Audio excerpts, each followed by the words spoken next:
it's always a great feeling to pick up an individual award. As life in football, it's been pretty good to me so far, and it just caps off, I guess, recognition of the past 12 months that I had, and yeah, what a 12 months it's been, and I'm glad that it's not only me that's got to bask in some success, but to be involved with the Socceroos and winning the Asian Cup, and that's the real reason why we play the game. The moment when Milo lifted the Asian Cup, that was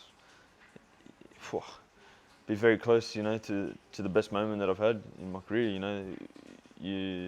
We play the game of football to represent your country at the highest level, and to deliver the first major trophy for not only us, the Socceroos, but for the whole country of Australia, and on our home soil. The memory is still fresh in my mind, and it's going to be something that I'm never going to forget. Always, to receive an award like this, where it's voted by your fellow colleagues, it's always very humbling, and the rest of the PFA members involved in voting for me to receive these 2 awards. I'd like to congratulate Matt Ryan on winning the PFA Player of the Year and the Harry Kewell medal. It's been an incredible 12 months for Matt. He was an integral part of the team that won the Asian Cup in January, and also was named goalkeeper of the tournament, which is an incredible feat.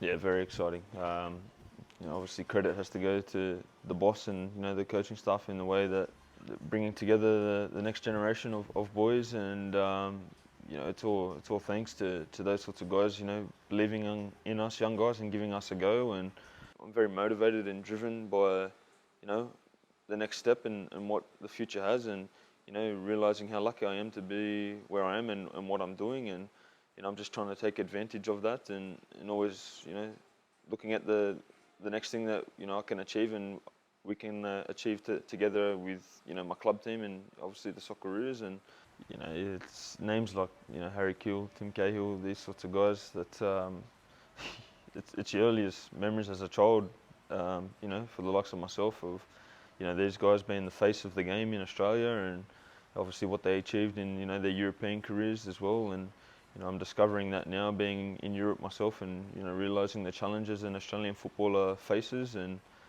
for the abundance of success that they had at over there in with the backs against the wall and all those sorts of things. It's something that I guess you gain a real respect for once you're over there and doing it yourself also. But yeah, my time at Valencia so far, it's a tricky one. Obviously I'm over there for football, and for the first time in my career, it's probably been my my hardest moment of the career, being injured and those sorts of things, and facing those challenges.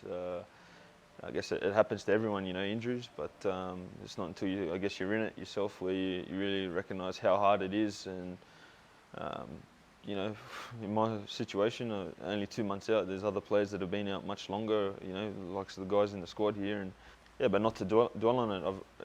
It's taught me a lot of things, not to take being fit for granted and that anymore. And it's made me a lot more hungrier, and being really close to the light at the end of the tunnel now, and returning to full fitness. I'm eager to get back out there and recognise how lucky I am again, and get out there and do everything I can to be successful with my fellow teammates in Valencia and here with the Socceroos.